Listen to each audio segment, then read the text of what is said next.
Friends, today I will discuss about instant water heater. Which one is best, tap type instant water heater, portable type instant water heater? First I will discuss about tap type water heater. This has shape of tap type. It has on-screen display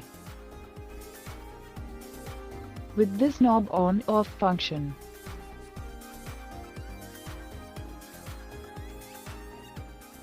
This is power cable called water inlet pipe.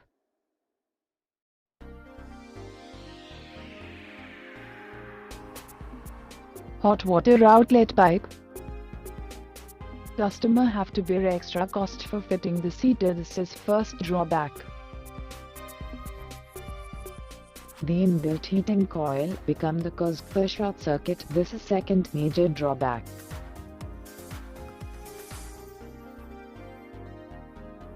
The second one is portable water heater. It has same cold water inlet and water outlet, but it is more safe than tap type water heater. It has PVC body but tap heater has metal body.